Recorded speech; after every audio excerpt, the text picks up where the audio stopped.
श्रीमद् भागवत महापुराण स्कंद 8 अध्याय 2। आज की कथा में ग्राह और गजेंद्र की कथा हम सुनेंगे। श्री सुखदेव जी कहते हैं, परीक्षित, क्षीर सागर में त्रिकूट नामक एक प्रसिद्ध सुंदर एवं श्रेष्ठ पर्वत था। वह 10,000 योजन ऊंचा था।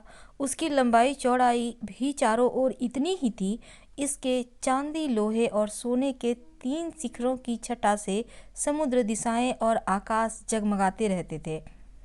और भी उनके कितने ही शिखर ऐसे थे जो रत्नों और धातुओं की रंग बिरंगी छटा दिखाते हुए सब दिशाओं को प्रकाशित कर रहे थे।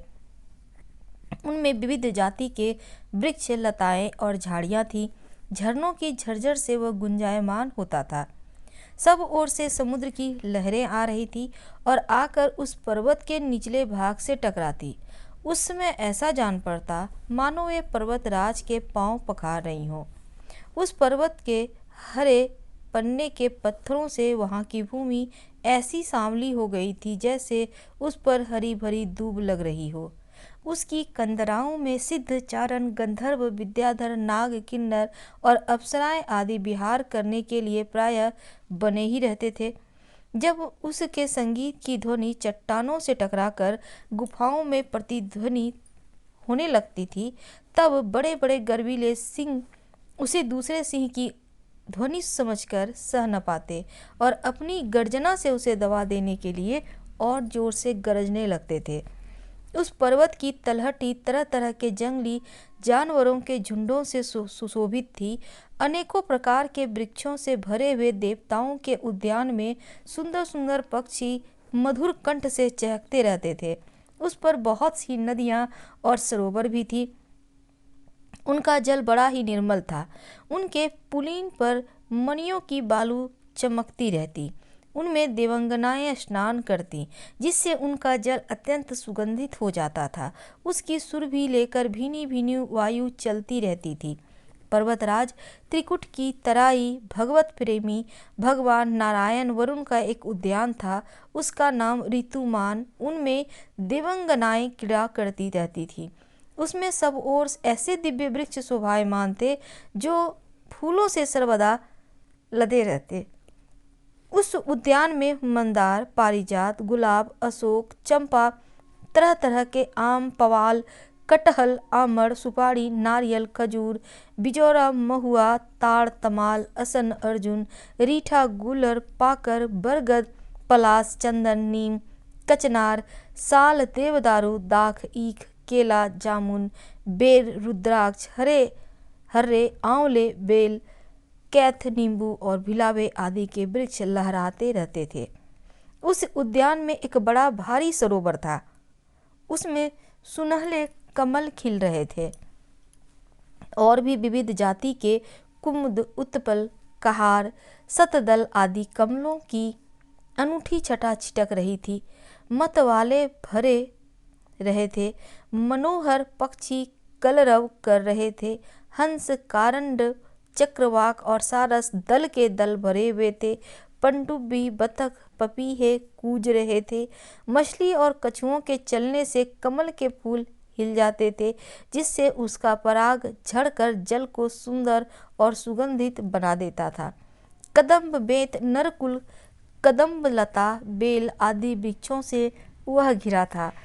कुंद, कटसरैया, अशोक, सीरस, बनमल्लिका, लिसोड़ा, हरसिंगार, सोनजूही, नाग, पुन्नाग जाति, मल्लिका, शतपत्र, माधवी और मोगरा आदि सुंदर सुंदर पुष्प वृक्ष एवं तट के दूसरे वृक्षों से जो भी प्रत्येक ऋतु में हरे भरे रहते, वह सरोवर को शोभायमान रहता था। उस पर्वत के घोर जंगल में बहुत सी हथनियों के साथ एक गजेंद्र निवास करता था।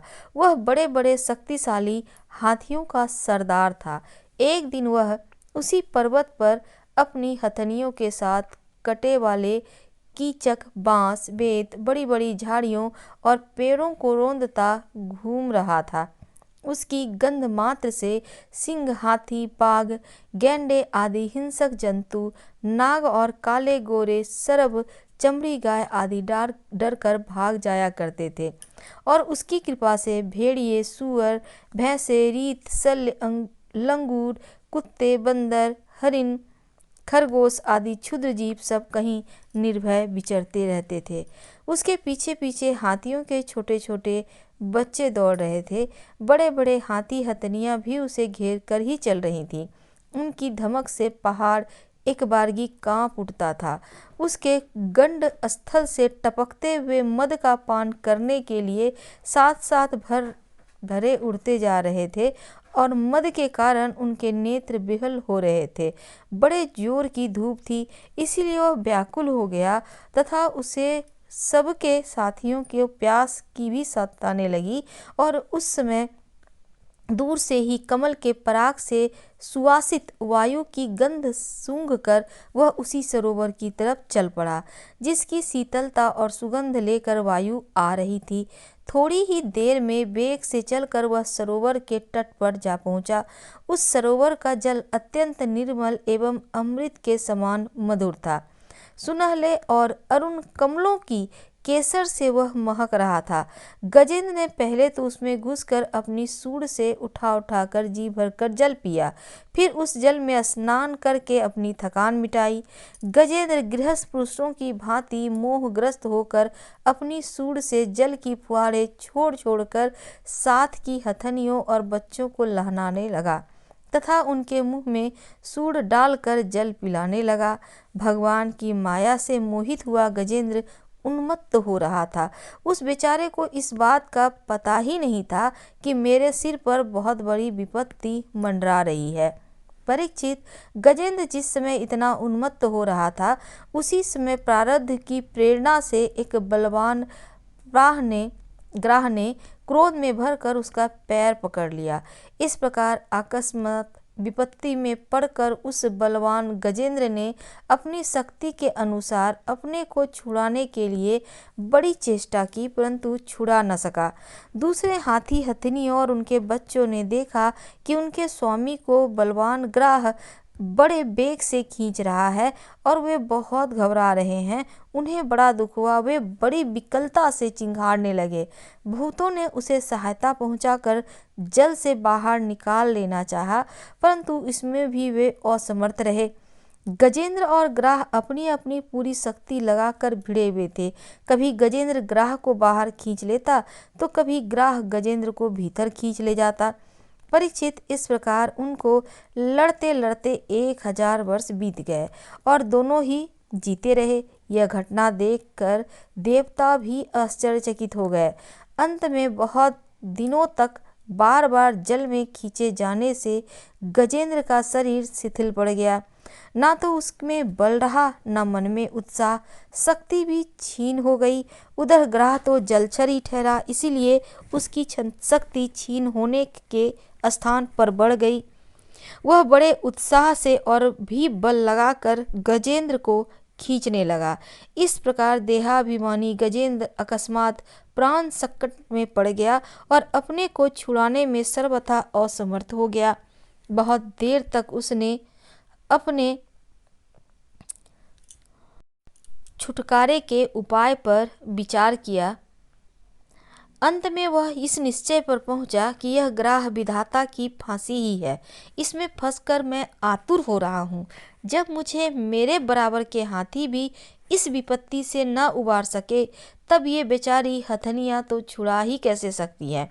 इसीलिए अब मैं संपूर्ण विश्व के एकमात्र आश्रय भगवान की ही शरण लेता हूँ। काल बड़ा बली है, वह यहाँ पर सांप के समान बड़े प्रचंड वेग से सबको निकल जाने के लिए दौड़ता ही रहता है। इससे अनंत अत्यंत भयभीत होकर जो कोई भगवान की शरण में चला जाता है, उसे वे प्रभु अवश्य बचा लेते हैं।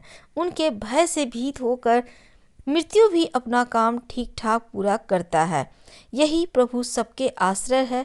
मैं उन्हीं की शरण ग्रहण करता हूँ। श्रीमद् भागवत महापुराण स्कंद 8 अध्याय 2 समाप्त हुआ। अगले कथा हम अगले अध्याय में लेकर आपसे फिर मिलेंगे। हर हर महादेव। पसंद आए तो लाइक कर सब्सक्राइब करें, शेयर करें, कमेंट करें। धन्यवाद।